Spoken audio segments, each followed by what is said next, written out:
Hey, fifth grade. This is Ms. Gibson coming to you with math review for today.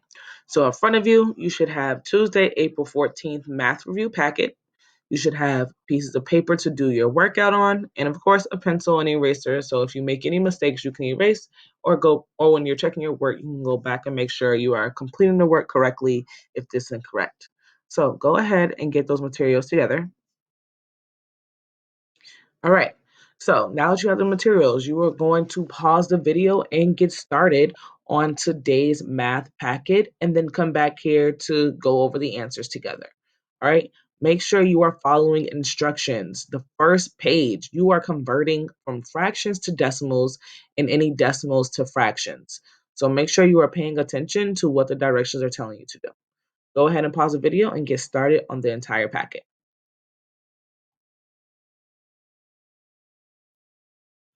All right, welcome back. I hope that you guys were working very hard. So when we go over these responses and answers, you guys are understanding all the steps to what you need to do. So the first page, you were converting from fractions to decimals and decimals to fractions. I'm going to scroll down and show you the work of the problems, and you guys are going to check your answers. Go ahead and pause the video and check your answers.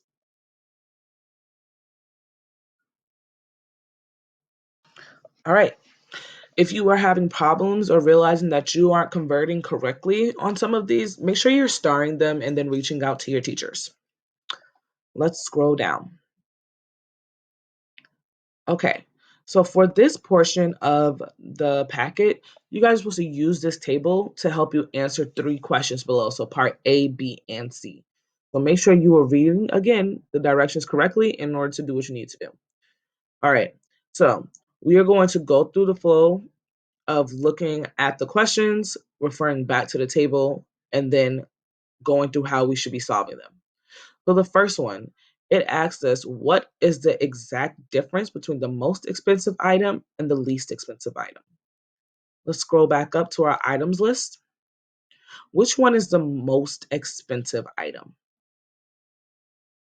Exactly, hummus. This one is $6.07.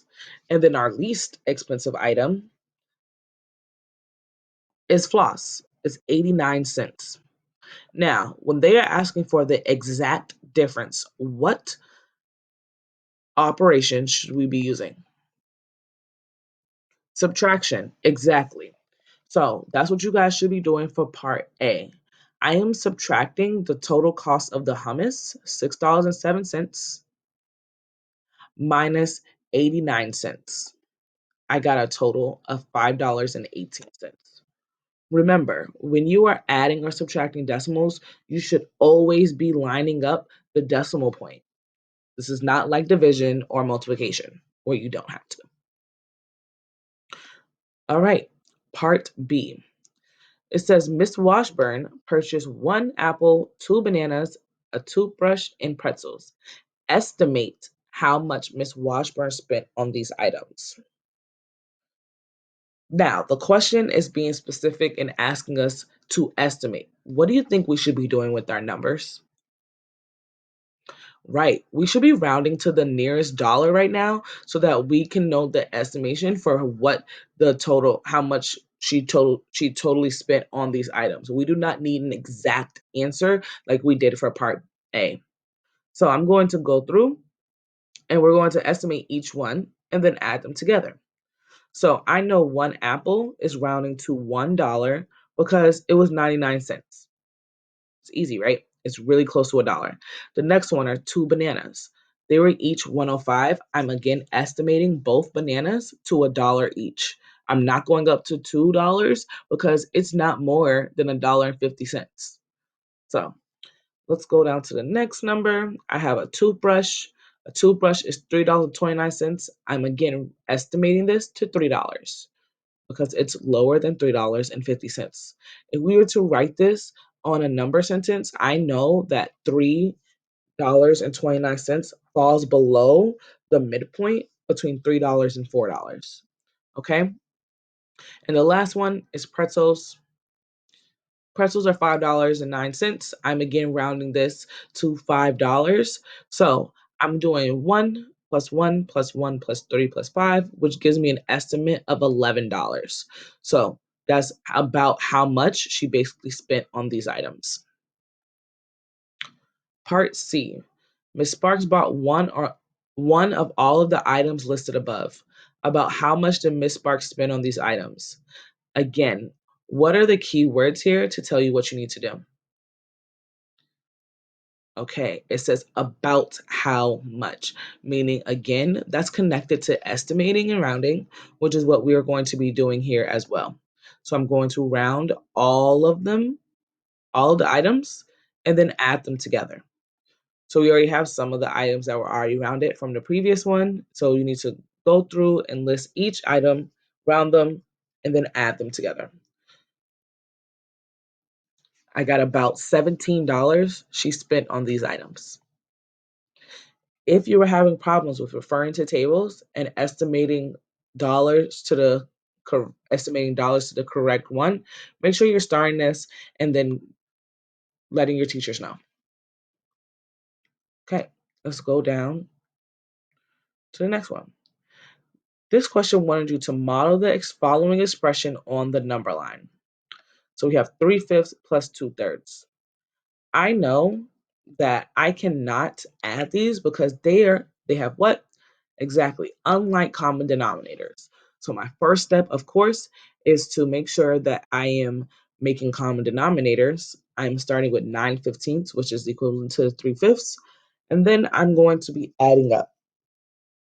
Now, I made sure to add 6/15 to 1 just so I can get here as a stopping point, and then adding in the rest, which is the 4/15 to 1 and 4/15. All right, let's move down. Mr. Grace has $4 bills, 7 dimes, and 5 pennies. How much money does he have in total? So I know that $4 bills is $4, and I need to figure out my dimes and my pennies. So I know a dime is 10 cents. So I'm doing 7 times 0.10. And then I'm adding in pennies, which is 0.01, which is 5. So 5 times 0.01. I then have $4 plus 70 cents plus 5 cents, which gives me a total of $4.75 in money. Okay. Now for this piece on the bottom, it's saying rewrite the total from above in hundreds. They're giving you an example. So they gave me an example of $1.02 is the same as 102 pennies or 102 hundredths. So in this case, I know that $4.75 equals 475 pennies or 475 hundredths.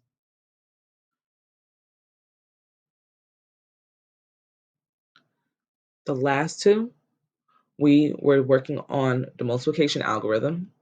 I want you guys to go ahead and pause the video and check your work.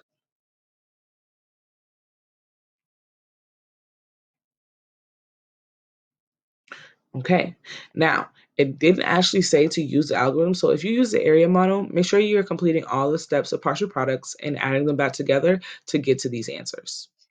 Okay, again, if you are having problems with algorithm, yes, of course, you can always reach out to your teachers. Now you are done with math review for today. Head over to Google Classroom to get into your math review. Now, the secret code for today is cell phone. So make sure you are spelling that correctly at CELLPHONE. Cell phone is the secret code for today. All right. Have a great Tuesday.